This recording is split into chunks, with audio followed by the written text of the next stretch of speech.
안녕하십니까. 오늘부터 여러분과 함께 상인, 손익, 주역, 도덕경 4.2점으로 인사드리게 된 대구대학교 경영학부 김정재 교수입니다. 반갑습니다.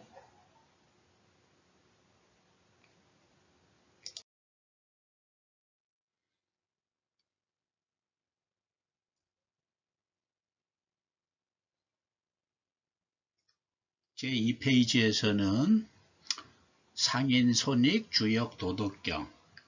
상인이라 하면은 옛날 중국 상나라가 망하게 되었을 때 그 나라 사람들이 먹고 살기 위해서 행상을 하게 되었다라는 그런 의미로 상인이라는 용어가 등장하게 되었고요. 손익이라는 개념은 정사꾼의 관점에서는 가장 본질적이고 생리적인 개념인데 이 주역과 도덕경에서도 이 손익이라는 개념이 활용이 되었다. 그래서 중국의 양대 사상의 축을 형성하는 주역과 도덕경의 브릿지 역할을 손익이라는 개념으로 저는 설명해 보고자 하였습니다. 거기서 한 걸음 더 나아가서 1994년 노벨 경제학상 내시 균형의 개념인데요. 이것과 관련이 있는 것이 바로 죄수의 딜레마 개념입니다. 여러분들 혹시 삼국지를 보신 분들은 가장 인상적인 적벽대전, 그 적벽대전에서 조조가 죽어도 10번, 100번 죽었어야 하는데 죽지 않은 그 이유를 저는 죄수의 딜레마라는 개념으로 확장해서 설명하고자 합니다. 다음으로는 2002년도 노벨 경제학상 프로스펙트 시어리인데 이것도 손익이냐 손실이냐 이익이냐에 따라서 우리 인간의 태도가 달라진다라는 그런 개념이고요. 그래서 저는 내로남불의 이론적 근거. 여러분들 내로남불이라 하면 우리 사회에서 가장 흔히 볼 수 있는 그런 사회 현상임에도 불구하고 지금까지 이론적 근거는 없는 것으로 알려졌으나 저는 내로남불의 이론적 근거가 프로스펙트 시어리다 라는 관점에서 이 설명을 진행하고자 합니다.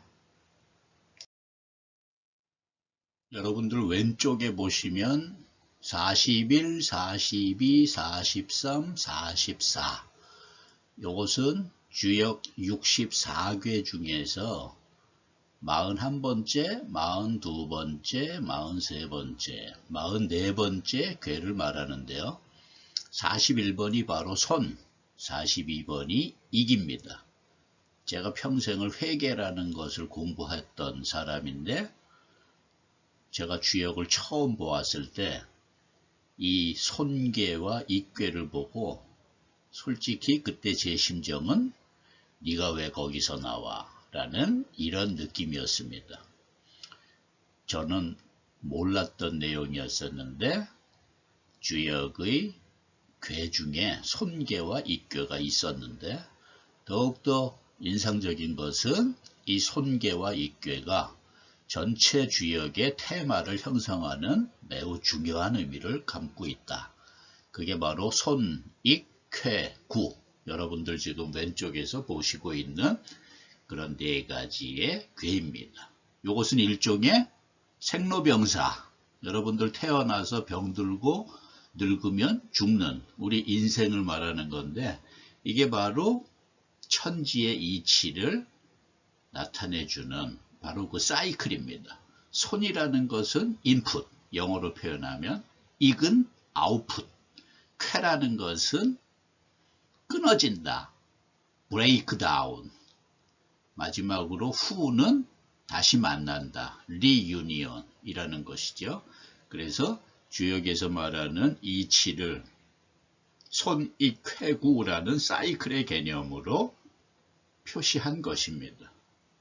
오른쪽에는 도덕경이 나오는데 도덕경 전체 81개의 챕터가 있는데 그 중에서 48번째 이것도 매우 의미심장한 그런 그 내용이고요.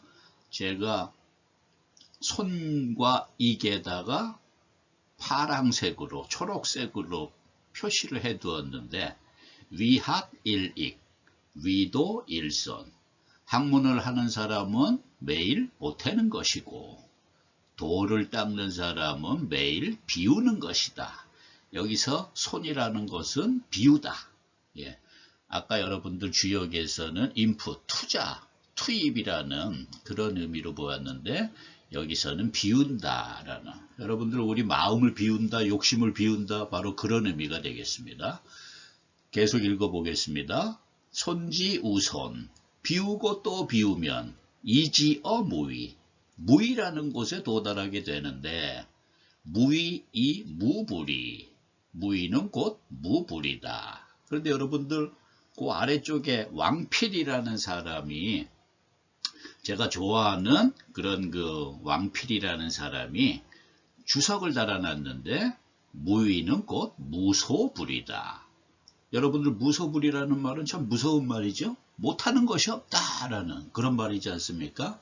그래서 무위에, 비우고 또 비우면 무위에 돌아가는데 그 무위가 궁극적으로는 무소불이, 즉 아무것도 하지 않는 것 같은 그런 외관상의 모습을 보이는 무위이지만 못할 것이 아무것도 없는, 그래서 바로 도덕경을 파라독스의 어떤 철학이다 라고 부르는 이유가 바로 여기에 있겠습니다.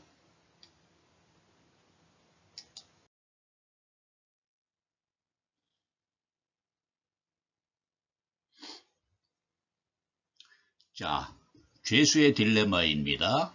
여러분들 왼쪽에서 보시는 것처럼 죄수의 딜레마라고 하는 것은 A와 B가 공범으로 잡혀왔는데 둘 다 잡아떼면, 둘 다 침묵으로 일관하면 0-0 바로 풀려난다 이 말입니다. 그런데 A와 B 중에서 어떤 놈은 침묵을 하지만 어떤 놈이 마음을 바꿔서 변심을 해서 고백을 해버리면 그 고백한 놈은 풀려나고 침묵을 잡아뗀 놈이 나머지 10년을 다 살게 되는 그런 내용이죠. 자, 여러분이나 저나 똑같이 그런 상황이 올 것 같으면 어떻게 하겠습니까? 서로 고백하는 것이, 그것이 바로 균형이 되겠습니다. 그래서 이것이 바로 죄수의 딜레마입니다. 제가 오른쪽에 드라마 삼국지의 조조의 표정을 이렇게 표시를 해놨는데 주유는 날 유비 땅으로 보내 유비 손에 죽길 바란다 라고 이렇게 되어 있고요. 오른쪽에는 제 모습 때문에 자막이 안 보이지만 제갈 양도 나를 오나라로 보내 오나라의 손에 죽게 만들군다 라는 그런 의미죠. 자, 이게 바로 무슨 의미일까요? 지금 조조는 가장 막강한 위나라의 군주인데 유비의 총나라와 손권의 오나라가 서로 협공을 해서 협력을 해서 조조를 물리치고 이제 주조가 죽을 위기에 몰렸는데 서로 죽일 수도 있었는데 죽이지 않는다. 왜? 우리가 조조를 죽이면 조조의 후손들은 우리를 불구대천의 원수로 생각해서 안갚음을 하려고 할 것이다. 그게 바로 죄수의 딜레마입니다. 왜 나만 손해를 봐야 되느냐. 제가 여러분들 왼쪽에 죄수의 글로리라고 러브라고 해놨는데 만약 인간의 마음이 이렇게 셀프 인터레스트, 이기심이 아니라 만약에 고린도전서 13장 13절에 나오는 식으로 사랑이 그 중에 제일이라 할 것 같으면 어떻게 되겠습니까? 자, 내가 다 뒤집어 쓸 테니까 너는 풀려나거라. 그래서 여러분들 보시는 것처럼 침묵과 침묵으로, 즉 둘 다 풀려나면서 나오면서 하이파이브 하고 나올 수 있는 그런 상황이 바로 죄수의 글로리에 해당되는 내용이라고 보시면 되겠습니다. 그런데 우리 인간은 그렇지 못하죠. 그래서 조조는 적벽대전에서 10번, 100번 죽을 운명이었지만 죽지 않았다라는 것이 죄수의 딜레마를 삼국지에 제가 적응시켜서 대입시켜서 얻은 결론입니다.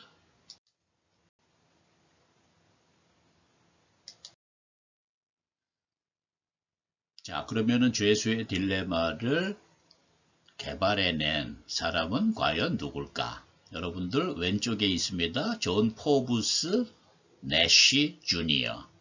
예, 위대한 수학자입니다. 노벨 경제학상을 받은 사람이지만 이 사람은 원래 수학에 관심이 있었던 유명한 수학자인데요. 여러분들 가운데 편지가 하나 있죠? 이 편지가 그 이름도 유명한 내쉬 박사의 추천서입니다. 다른 건 다 치우고 맨 마지막 파트에 제가 빨강색으로 박스에 표시를 해 놓았는데 He is a mathematical genius. 무슨 말이죠? 그는 수학적 천재입니다. 자, 이런 추천서는 써주기도 힘들고 받아보는 것은 정말 힘들겠죠. 오른쪽에 있는 것은 영화배우 러셀 크로우가 주연한 뷰티풀 마인드. 여러분들 혹시 이 뷰티풀 마인드라는 영화를 볼 기회가 있으면은 꼭 한번 다시 한번 봐주시기 바랍니다. 그러면은 이 죄수의 딜레마, 내시 균형이라는 것에 대한 어떤 내용뿐만 아니라 이 내시 박사의 아주 기구한 그런 그 스토리도 우리가 접해볼 수 있는 그런 상황이 되겠습니다. 다음으로 말씀드릴 내용은 2002년도 프로스펙트 시어리입니다. 프로스펙트 시어리는 제가 뭐라 그랬습니까? 내로남불의 어떤 그 이론적 근거가 된다라고 말씀드렸는데 과거에는 프로스펙트 시어리가 나타나기 전에는 맨 왼쪽에 있는 그림, 이게 바로 1948년에 그 이름도 유명한 밀턴 프리드만과 사비지라는 교수가 그린 그림입니다. 저 그림이 위험에 대한 태도를 의미를 하는데 저 위험에 대한 태도가 어떤 구간에서는 위험 회피형이 되고 어떤 구간에서는 위험 추구형이 되는 그런 상황이고요. 가운데 있는 그림이 이게 바로 프로스펙트 시어리입니다. 실선과 점선인데 실선은 일반적인 상황, 점선은 아주 발생 확률이 낮은 상황. 발생 확률이 낮은 상황은 뭐죠? 여러분들 로또 당첨되는 거. 누구나 꿈꾸지만 로또 당첨되는 것은 정말 힘든 일입니다. 자, 여러분들 오른쪽에 그린 그림. 이게 바로 내로남불의 그림입니다. BEP라고 제가 초록색으로 표시를 해놨는데 Break Even Point. 자, 여러분들 오른쪽에 있는 한문으로 이익이라고 써놨죠? 그것은 이익의 영역입니다. 이익의 영역에서는 위험 회피형이 됩니다. 좋지 않은 사례입니다만은 제가 저기에다가 사례를 든 것은 성추행입니다. 성추행이라는 것은 우리 사회에서 정말 흔히 일어나는 상황이 되니까 가운데 그림에서는 실선으로 표시가 될 수 있는데 바로 적군의 성추행은 이익이 된다. 그래서 이익의 경우에는 위험 회피형이 되니까 여러분들 성추행에 대한 여성단체의 가장 위험 회피적인 보수적인 접근은 뭐가 되겠습니까? 머리에 띠두르고 사죄하라, 사퇴하라. 바로 그거죠. 자, 똑같은 성추행인데 이번에는 아군의 성추행으로 가보겠습니다. 왼쪽입니다. 손실이라고 되어 있죠? 자, 피해 호소인으로 부르면서 뭉개기. 예전에 매우 가슴 아픈 사건이었습니다만은 우리나라 유명 정치인이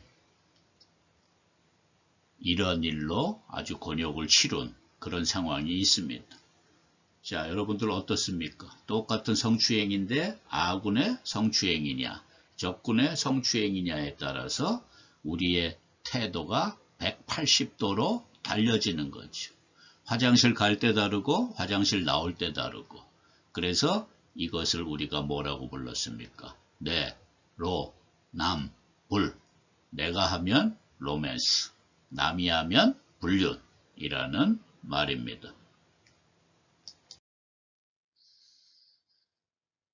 프로스펙트 시오리를 완성한 사람은 지금 보이시는 다니엘 카네만. 2004년도 봄에 돌아가셨으니까 1년이 아직 안 된 그런 상황이고요.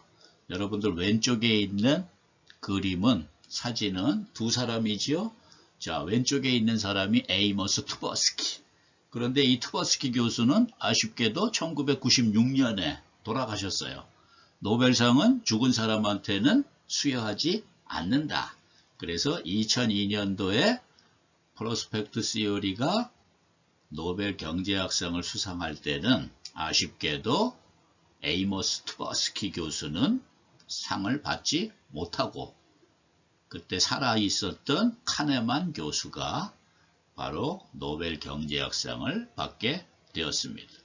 여러분들 화면 아래쪽에 가시면 빨강색으로 다니엘 카네만에 대한 이력서인데요. 파트너라고 되어 있죠. 파트너 위에는 스파우스. 우리말로 표시하면 스파우스는 혼인신고가 되어 있는 배우자를 의미합니다. 이 배우자가 2018년에 돌아가셨어요. 쉽게 얘기하면 카네만 교수의 부인이 2018년에 돌아가셨는데 그 후에 2년 있다가 파트너, 요거 파트너는 뭡니까? 혼인신고는 하지 않고 동거한다라는 그런 의미가 되죠. 우리로 따지면 사실혼의 개념. 그런데 이 주인공이 누구냐? 바바라 투버스키입니다. 바바라 투버스키가 누구냐? 1996년에 돌아가신 에이머스 투버스키의 부인, 미망인입니다. 이 부인은 재혼을 하지 않고 있다가 2020년도부터 2024년도까지 다니엘 카네만과 뉴욕에서 동거를 하는 그런 상황이었고, 이 부고에도 나오는 것과 같이 두 사람의 브로맨스, 카네만 교수와 투버스키 교수의 브로맨스, 저는 이것을 동양적인 인연, 불교적인 인연으로 보는데 저 두 사람의 인연의 끈은 정말로 길고도 질기구나 라는 그런 생각을 해 보았습니다. 이것은 카네만 교수가 쓴 아주 유명한 책이죠. Thinking Fast and Slow 라고 이렇게 되어 있는데 국내에서도 번역서가 나와 있는 상황인데, 이 내용은 뭐냐 하면 아까 제가 인간의 위험에 대한 태도는 크게 네 가지다. 이것을 요약해 놓은 것입니다. 그런데 여기서 가장 핵심 키워드는 뭐겠습니까? 게인, 이익이냐, 로스냐, 손실이냐. 아까 보신 것처럼 우리 인간의 위험에 대한 태도는 똑같은 사안에 대해서도 위험이냐, 아주 이익이냐, 손실이냐에 따라서. 여러분들 혹시 그런 적 없나요? 나의 태도가 나보다 돈 많은 사람에 대한 태도와 나보다 돈 없는 사람의 태도, 언제나 일관적이었고 언제나 한결같았습니까? 나보다 유식한 사람 대할 때, 나보다 무식한 사람 대할 때 혹시 여러분들은 차이가 있었습니까? 나보다 예쁜 사람, 나보다 못생긴 사람 대할 때 차이가 있었나요? 혹시 있었다면 너무 실망하지 마십시오. 그게 바로 인간의 진실한 실체입니다. 자, 그래서 제가 결론적으로 볼 수 있는 얘기. 여러분들 보시고 계신 화면의 빨강색은 인간의 가장 솔직한 마음이란 말이에요. 손익이란 인간의 가장 솔직한 마음. 친정엄마 떡도 싸야 먹는다는데, 이거 제가 우리 엄마한테 들은 거거든요. 우리 엄마가 이런 말씀 하셨어요. 친정엄마 떡도 싸야 먹는다고. 처음에 한두 번이야 친정엄마가 떡 장수를 하면 가서 사 먹겠지만 그게 지속적인 거래가 되고 균형이라는, 경제학에서 말하는 균형이라는 개념이 되려면 친정엄마 떡도 싸야 먹는다. 이게 바로 뭐죠? 순자의 성악설. 옛날부터 우리 인간의 가장 깊은 속마음은 이기주의란 말입니다. 그러나 오른쪽부터 푸른색으로 되어 있는 맹자의 성선설 이타주의입니다. 믿음, 소망, 사랑, 이 중에 제일은 사랑. 고린도전서 13장 13절, 요한 1서 4장 16절, 하나님은 사랑이시라. 사랑, 빛, 자유, 대구대학교 건학정신입니다. 사랑의 실천, 한양대학교 건학정신입니다. 아래쪽에는 뭐라고 돼 있죠? 인의예지. 제 사진 때문에 안 보이지만 믿을 신자, 인의예지신. 이걸 보고 우리가 유교에서는 오상이라고 그래서 가장 유교에서 근본적으로 존숭하는 그런 그 사상인데요. 여러분들 서울 4대문이 이 내용으로 되어 있죠. 동대문이 뭐죠? 흥인지문. 그 다음에 서대문이 돈의문, 남대문이 숭례문, 북대문이 홍지문. 그런데 북대문이라는 거는 없어서 저 청와대 뒤쪽에 숙정문이라는 문이 있는데 그거는 옛날부터 실질적으로 사용을 하지 않아서 여러분들 서울에 상명대학교 올라가다 보면은 왼쪽으로 홍지문이라는 이 문이 보입니다. 그게 바로 북대문의 역할을 했던 것이고요. 제 사진 때문에 지금 안 보이지만 믿을 신자.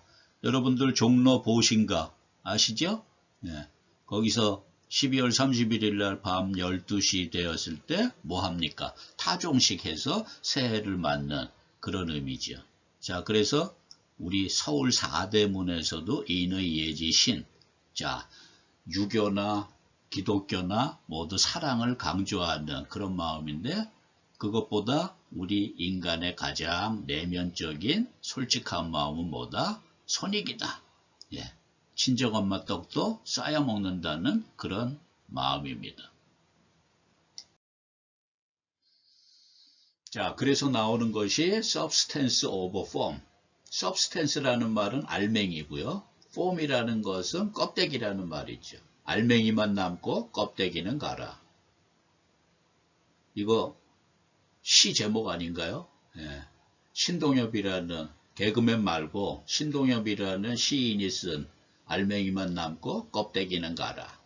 그 아래쪽에 제가 손익 오버 인애, 어질인자, 유교에서 말하는 어질인자가 사랑의 자와 가장 비슷하니까 손익이 인애보다 오히려 더 깊은 뜻을 갖고 있는 인간의 행동을 제어하는 보다 실질적인 개념이다 라는 의미입니다. 자, 관련되는 내용. 의사는 상품명 처방을 좋아하고 약사는 성분명 처방을 좋아하는 이유는 무엇이겠습니까? 상품명 처방이라는 것은 요즘 우리가 사용하고 있는 겁니다. 여러분들 병원에 가서 처방전이라는 거 받아오면은 그 안에 무슨 회사의 어떤 약을 주라라는 그런 게 바로 상품명 처방이고요. 약사들이 좋아하는 성분명 처방은 성분명은 굉장히 영어로 좀 복잡하게 돼 있잖아요. 왜 그러면은 이런 일이 벌어졌을까? 자, 여러분들 의사가 상품명 처방을 고집하는 이유는 겉마음과 속마음을 제가 구분을 해봤습니다. 겉마음은 뭐겠습니까? 기자들 앞에서 엉터리 생동성 시험 결과 때문에 우리나라에서는 상품명 처방을 할 수밖에 없다. 성분명 처방을 해봤자 생동성, 생물학적 동등성 시험 결과가 엉터리이기 때문에 받아들일 수 없다라는 것이 의사들의 겉마음입니다. 그런데 오른쪽에는 속마음이죠. 여러분들 아세트아미노펜이라고 하는 것이 성분이 있는데 이 성분이 들어있는 약을 제가 3개를 들어놨습니다. 타일레놀, 여러분들 다 아시죠? 지난 코로나 사태 때 타일레놀 없어서 우리 동네에서 아주 난리가 났었거든요. 그런데 타일레놀 말고도 타미노펜 또는 트라몰 8시가 제가 조사를 해보니까 아세트아미노펜이 들어있는 약이 우리나라에 70가지가 된답니다. 그런데 이렇게 아세트아미노펜이라는 성분명으로 표시를 해주면 약사들이 가장 값싼 약품 같은 것으로 반자들에게 처방할 수 있다는 말입니다. 그런데 제일 중요한 얘기입니다만은 밑에 초록색으로 제가 표시를 해놨는데, 만약 아세트아미노펜 이런 식으로 표시를 해 놓으면은 제약회사 영업사원이 누구를 찾아갈까? 누굴 찾아가겠습니까? 의사한테 가겠습니까? 아니죠. 이제는 병원의 1층에 있는 약사를 찾아갈 겁니다. 왜 그렇겠습니까? 약사님, 제발 우리 회사 약을 써주십시오. 라는 것이겠죠. 그래서 인간의 겉마음과 속마음은 서로 다를 수밖에 없는 구체적인 사례의 하나로 상품명 처방을 죽어도 고집하는 의사와 약사는 뭐를 좋아한다고요? 성분명 처방을 좋아하는 이유. 왜 그럴까요? 인간이 그런 존재입니다.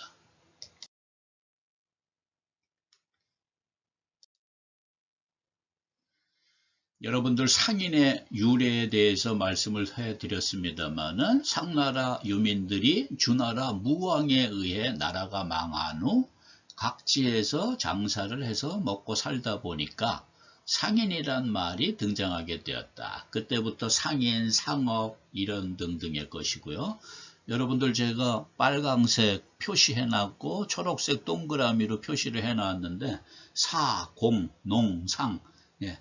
여러분들 옛날부터 우리나라는 사농공상, 선비, 농사꾼, 공, 대장장이, 그 다음에 맨 하층 계층이 상인이었단 말이죠. 자, 그래서 이때부터 상인이라는 말이 등장하게 되었다라는 것입니다. 상나라는 옛날 고대 중국의 국가 이름이었습니다. 하나라, 상나라, 주나라. 여러분들 지금 화면에 good, bad, with 라고 되어 있는데 굿은 각 나라의 창업군주, 우왕, 탕왕, 문왕, 무왕. 빨강색으로 표시된 bad는 그 나라를 말아먹은 패망군주, 걸, 주, 유. 그 다음에 with 라고 되어 있는데 요거는 말희, 달기, 포사. 여러분들 경국지색이라는 말 들어보셨을 겁니다. 옛날에는 나라가 망하면 누구 핑계를 대지요? 왕 옆에 있었던 애척. 그들이 대개 미인이었겠죠? 예, 옛날의 왕들은 미인을 좋아하니까. 그러다 보니까 경국지색이라는 말은 나라를 휘청거리게 기울게 만드는 아름다운 여인이다 라는 그런 뜻이고요. 여러분들 가운데에 있는 게 바로 상나라입니다. 상나라. 예. 여러분들 bad에 with에 제가 빨강색 테두리 한 번 더 쳐놨는데 상나라를 말아먹은 주왕, 그 주왕 곁에 항상 붙어 있었던 경국지색이 바로 달기라고 하는 여인입니다. 자, 여러분들 왼쪽 사진 아리따운 저 여인이 바로 달기입니다. 그 여인을 쳐다보는 저 남자가 바로 상나라를 말아먹은 패망군주 주왕입니다. 중국의 역사에서 매우 굴욕적인 포지션을 차지하고 있는 주왕입니다. 여러분들 오른쪽에 있는 할아버지가 바로 주역을 지은 것으로 알려지고 있는 주나라의 문왕입니다. 원래는 이 할아버지의 아들이 무왕이 저 주왕을 무찔러서 상나라를 패하고 주나라를 건국했다고 되어 있는데 옛날에는 자기가 왕이 되면 자기 아버지를 꼭 추존하지요. 예, 자기 아버지는 왕이 아니었지만은 아들이 왕이 되면은 아버지도 같이 왕이 되는 그런 시스템입니다. 이 문왕의 아들이 바로 무왕입니다. 자, 뜬금없이 웬 신사임당이냐? 아까 여러분들 주나라 문왕의 어머니가 이름이 뭐예요? 태임입니다. 성은 태시고 이름은 임이고. 여러분들 신사임당 누굽니까? 율곡이 선생의 어머니고, 자, 평산신씨니까 신, 스승사자 맡길 임자 옆에 이게 사임이라는 말은 아까 말한 주나라 문왕의 어머니처럼 나도 좋은 엄마가 되고 싶다라는 그런 의미. 현모양처라는 말 들어보셨죠? 그래서 신사임당의 사임당이라고 하는 것은 주나라 문왕의 어머니 같은 훌륭한 어머니, 어진 어머니가 되고자 한다. 우리 요즘 유행하는 말로 신사임당의 롤 모델은 누구냐?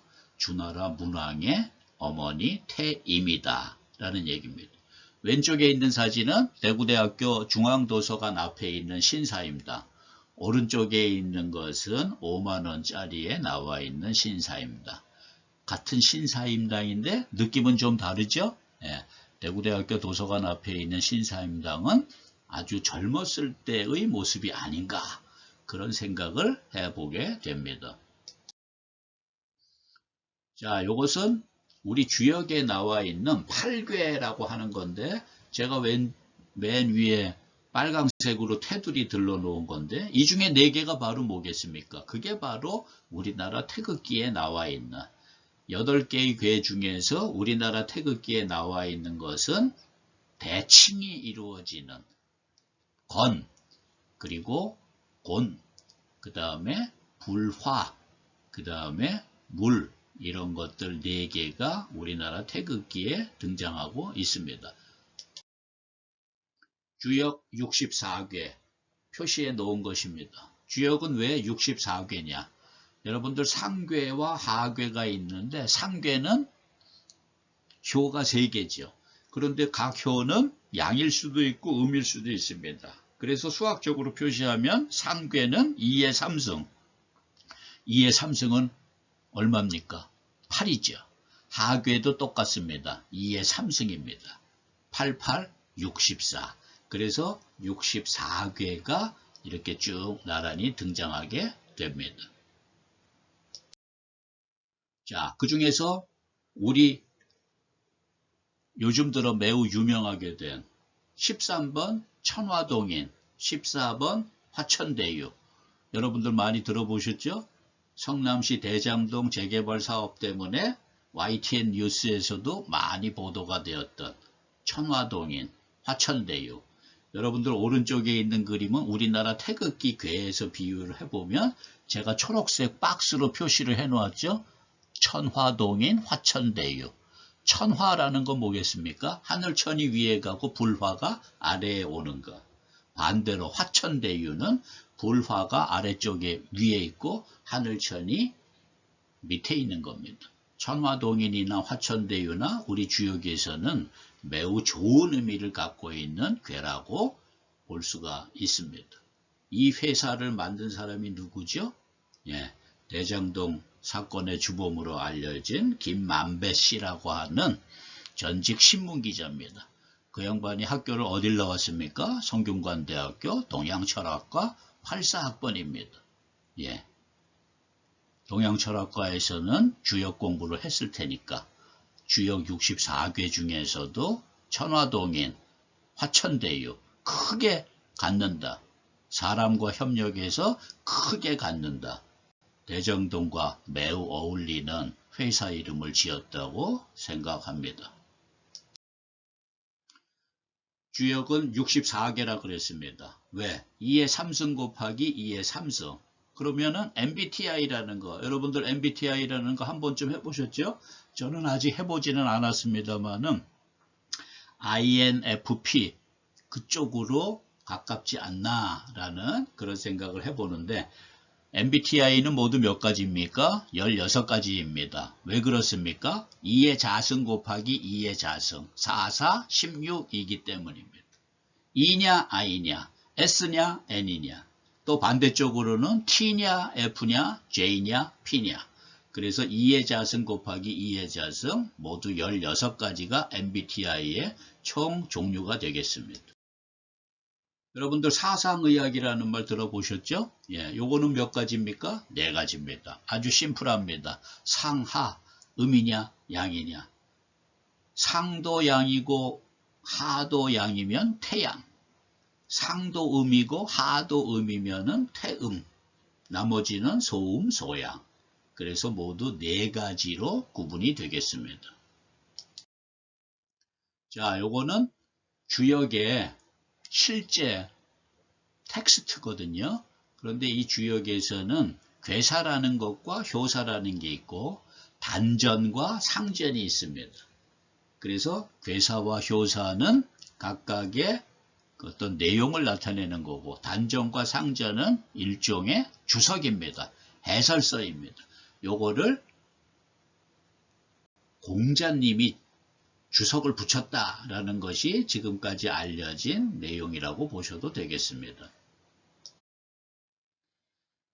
자, 괴사와 효사와 단전과 상전이 주역이라는 텍스트를 형성을 하는데 괴사는 아까 여러분들에게 설명드린 문왕, 효사는 그 문왕의 또 다른 아들인 주공, 단전과 상전은 공자가 지었다라고 해서 오늘날 우리가 보는 주역은 아주 쉽게 얘기하면 3인공조 텍스트 정도라고 보시면 되겠습니다.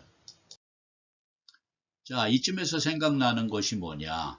여러분들 오른쪽 하단에 보시면 현재의 영국이라는 나라의 국기가 나오는데 이 영국이라는 나라의 국기는 세 나라 국기가 모두 오버래핑 돼서 나타나는 것이라네요. 잉글랜드, 스코틀랜드, 아일랜드.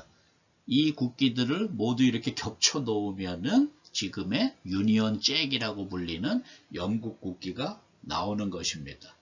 제가 왜 이 그림을 설명을 드리느냐? 아까 제가 말씀드린 대로 주역도 혼자 다 지은 게 아니고 우리가 요즘 생각하는 주역은 세 사람, 최소 세 사람 정도의 공저자가 협업을 통해서 나타낸 것이 아닌가라는 그런 생각을 하게 됩니다. 자, 우리나라 태극기. 제가 뭐라고 여러분들 오른쪽에 표시해 놨습니까? 모태주역. 모태신앙이라는 말 들어보셨죠? 엄마 뱃속에 있을 때부터 신앙심을 갖고 태어나는. 그러면은 그 사람들은 당연히 교회나 성당에 나가게 되겠죠. 저는 태극기를 보면서 우리 국민은 다 뭐다? 모태주역이다. 여러분들 아마 유치원, 초등학교 때 이 태극기 한두 번씩 다 그려보셨을 겁니다. 그때 무슨 생각으로 이 태극기 그리셨나요? 저 오른쪽, 왼쪽에 있는 태극기, 태극의 의미를 알고 그리셨습니까? 위쪽에 빨강, 아래쪽에 파랑. 그래서 누구는 우리나라가 분단이 된 현실을 나타내 준다고 하는데요. 저 태극의 의미는 처음도 없고 끝도 없다라는 그런 의미입니다. 그리고 네 군데에 박혀 있는 저 궤, 아까 주역 8궤 중에서 우리나라 태극기에는 4개가 있다고 했는데, 자, 이게 바로 주역의 실질적인 모습입니다. 우리나라 국민들은 다 뭐다? 모태주역의 어떤 교훈을 갖고 태어나는 것이 아닌가라는 그런 생각을 해 보았습니다. 자, 이 내용은 주역은 공부하기가 어렵습니다. 제가 몇 년 공부해 본 결과 주역을 읽을수록 모르겠습니다. 그 이유는 내가 한자 실력이 부족하니까 그럴 수도 있겠습니다만은 이 주역 자체가 매우 심볼릭하고 어떤 구체적인 내용보다는 비유와 은유 이런 것들이 많이 있는데 지금 여러분들 보시고 계신 이 화면은 연세대학교 김영석 명예교수님께서 요한계시록이 왜 읽기가 난해하냐라는 그런 내용인데요. 가운데 있는 내용 제가 읽어보겠습니다. 계시록 내용이 로마 정권에 알려지면 교회와 그리스도인은 큰 박해를 받아야 했고 그래서 상징적인 문학 표현을 쓰고 있다. 주역도 제가 봤을 때는 마찬가지입니다. 문맥 하나하나는 이해할 수 없어도 그 주류를 만드는 정신. 바이블은 뭐지요? 예수님의 사랑. 주역은 뭡니까? 손, 익, 쾌, 구, 사이클입니다. 돌고 도는 사이클입니다. 그런데 제가 유일한 예외가 하나 있었습니다. 무슨 거냐? 주역의 384개 표 중에서 제가 한 번에 딱 알아차린 4번 산수몽이라는 괴에 6삼효라고 하는 겁니다. 여러분들 밑에서 세 번째에 있는데 6이라고 하는 것은 음이라는 얘기거든요. 주역에서 양은 9입니다. 그래서 6, 9 또는 9, 6 이것을 음과 양으로 표시를 하는데 요 6개의 효에 각각 음과 양이 이렇게 나타나는데 산수몽계의 6삼효에서 나타내는 말이 빨강색으로 표시해 놓은 겁니다. 읽어보겠습니다. 물용, 취녀, 견금부, 불유궁, 무유리. 이런 여자 얻지 마라. 어떤 여자? 돈 많은 남자를 보면 몸을 제대로 가누지 못하는 그런 여자 얻지 마라. 유리할 것이 없느니라. 이 말에 대해서 공자님이 뭐라고 주석을 남겼습니까? 물령취녀. 그런 여자 얻지 마. 행불순냐. 행동이 순조롭지 못하다. 그 여자 행동이 순조롭지 못하다라는 말도 있겠지만 그런 여자한테 장가가면 너 고생하니까 가지 마. 라는 공자님의 말씀일 수도 있겠다라는 생각이 들었습니다. 요거는 내가 한 번 읽고 한 번에 딱 이해를 했습니다. 요거 뺀 나머지 것들은 두 번, 세 번, 네 번 읽어도 갈수록 모르겠습니다.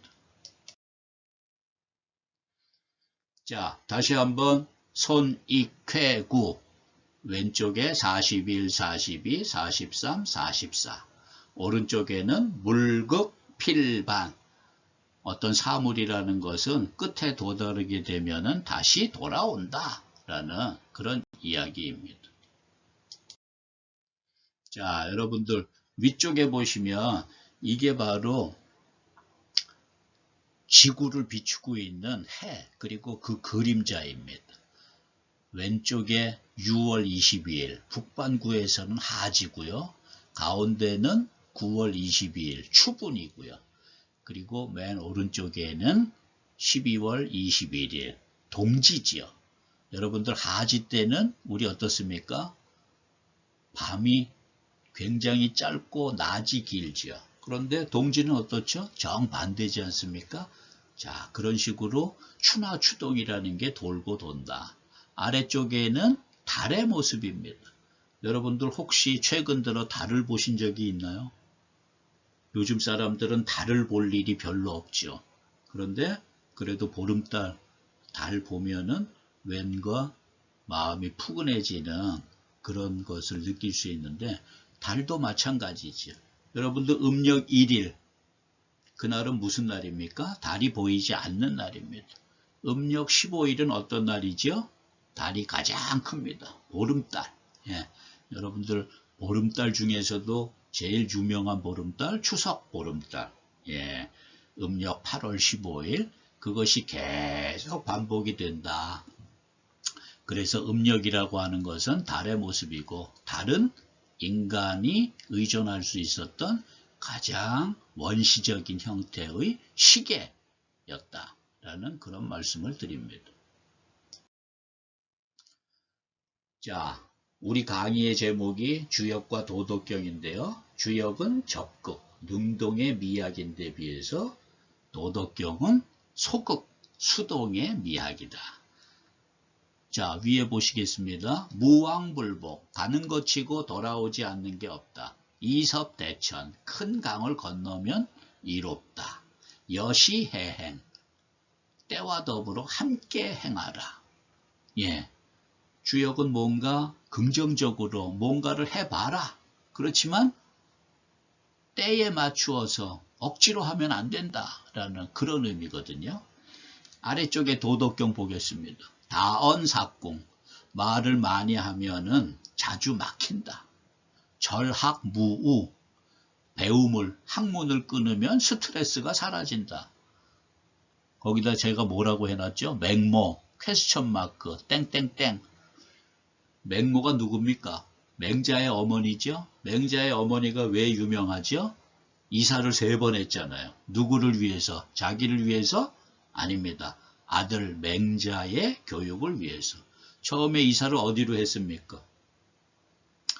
아마 장의사 옆으로 갔을 겁니다. 그랬더니 맹자가 맨날 곡하는 것만 흉내를 냈습니다. 그래서 안 되겠다 싶어서 장돌뱅이 옆으로 가니까 맨날 장사치 10,000원에 3개, 10,000원에 3개 이런 식으로 따라했단 말이죠. 그래서 여기도 안 되겠다. 그래서 선비 옆집에 가니까 그때부터 맹자가 글을 읽었다. 그래서 맹모 삼천지교. 그런 맹모한테 가서 절학부우라고 외치면 어떨까요? 그래서 도덕경은 조선시대 때 금서였습니다. 읽으면 안 되는 책. 자, 아래쪽에 있는 얘기 보겠습니다. 지자불언 언자부지. 아는 자는 말이 없고 말하는 자는 알지 못하니라. 지부지상 부지지병. 저 때문에 지금 요 텍스트가 가렸는데 아는 것을 모른다고 하는 것이 상책이고 모르는 것을 안다고 하는 것은 뭐요? 병이다 이 말입니다. 자, 채우고 지키는 유교. 쭉 내려가서는 비우고 지키는 도교. 그런데 공통점은 뭐예요? 갔다가 돌아오는 반복의 시스템은 똑같다 이 말입니다. 파란색으로 표시한 무왕불복이나 빨강색으로 표시한 반자도지동. 요것이 다 똑같은 말입니다. 뿌린 대로 거둔다. 가는 것 치고 돌아오지 않는 게 없다. 그런데 이게 동양에만 있느냐? 아니더라고요. 제가 찾아보니까. 여러분들 독일의 철학자 니체 아시죠? 자라투스트라는 이렇게 말했다 해서 나오는 매우 중요한 텍스트입니다. Alles geht, alles kommt zurück. 모든 것은 간다. 그러나 모든 것은 다시 돌아온다. 영국에는 이런 속담이 있다네요. What goes around comes around. 가는 것은 돌아온다 이 말이겠죠. 자, 가는 것은 돌아와요. 그 중에서 펄린드롬이라고 하는 게 있는데 왼쪽에서 오른쪽으로 읽어도 똑같고 오른쪽에서 왼쪽으로 읽어도 똑같습니다. 대구대, 정유정, 우영우. 이거 우영우 변호사 유명한 드라마 있었잖아요. 다 큰 도라지라도 큰다. 다 큰 도라지라도 큰다. 소주 만병만 주소. 소주 만병만 주소. 널 씻으런 널 씻으런 레벨. 저 가운데 있는 에코체. 저거는 제가 사용하는 음식물 쓰레기 처리기 브랜드인데 에코체.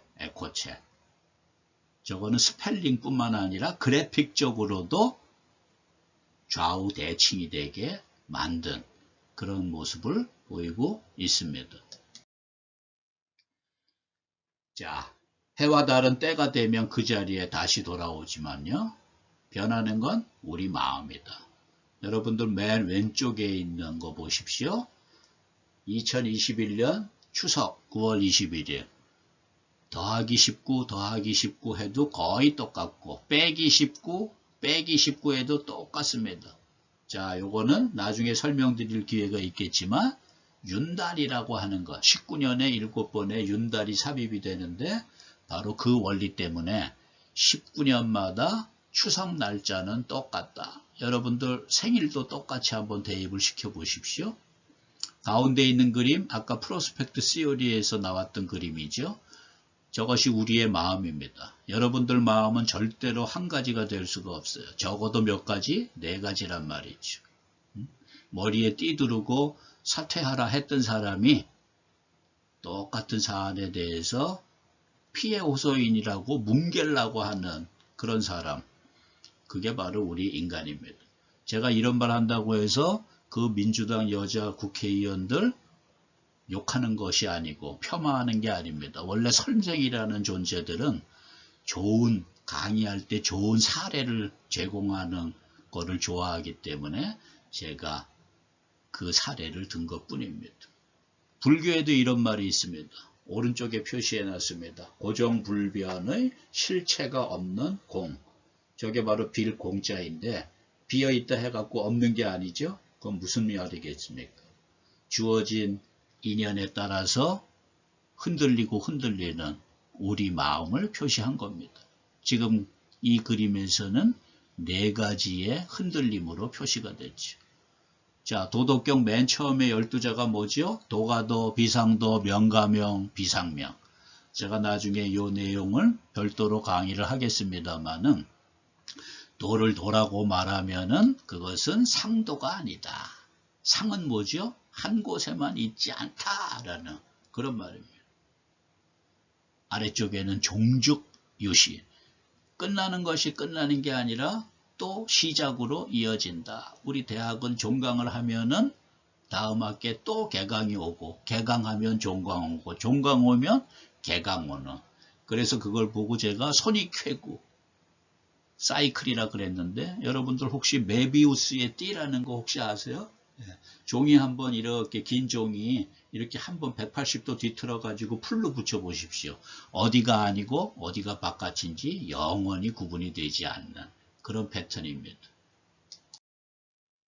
히브리어 유대인들의 달력에도 윤년이 있었다. 그러니까 19년에 7번의 윤달이라고 하는 것은 동양이나 서양이나 다 똑같이 존재하는 것이었다 하는 것이죠. 자, 요 그림은 1700년대, 1800년대, 그리고 최근에 19년이라는 어떤 그 피리어드를 줬고, 빨강색으로 표시한 것들이 전부 윤달이 있는 그런 해입니다. 여러분들 이거 보면 정말 놀랍죠? 19년에 7번이라고 하는 이 원칙이 이렇게 수백 년을 인터벌을 두고도 계속 지켜지는 그런 모습을 보이고 있습니다. 자, 우리가 출발했던 그 화면이네요. 상인, 손익, 주역, 도덕경. 상나라가 망해서 상인이 나타났고 그 상인들이 피부적으로 의식하는 손익이라는 개념은 주역에도 사용이 되고 도덕경에도 사용이 되고, 그것이 1994년 노벨 경제학상 죄수의 딜레마. 왜 나만 손해를 봐야 되느냐. 그래서 조조를 못 죽인 거예요. 총나라와 오나라가 모두 조조를 죽이면은 자기가 피해를 볼까봐 조조를 죽이지 못한 겁니다. 그게 바로 죄수의 딜레마입니다. 손실이냐 이익이냐에 따라서 우리 인간이 뭐가 달라진다? 태도가 달라진다. 태도가 달라지니까 그게 바로 뭐야? 내로남불이다. 똑같은 사안에 대해서 180도 다른, 화장실 갈 때 마음, 화장실 나올 때 마음 다르다라는 거죠. 여러분들, 우리 인간은 그런 존재입니다.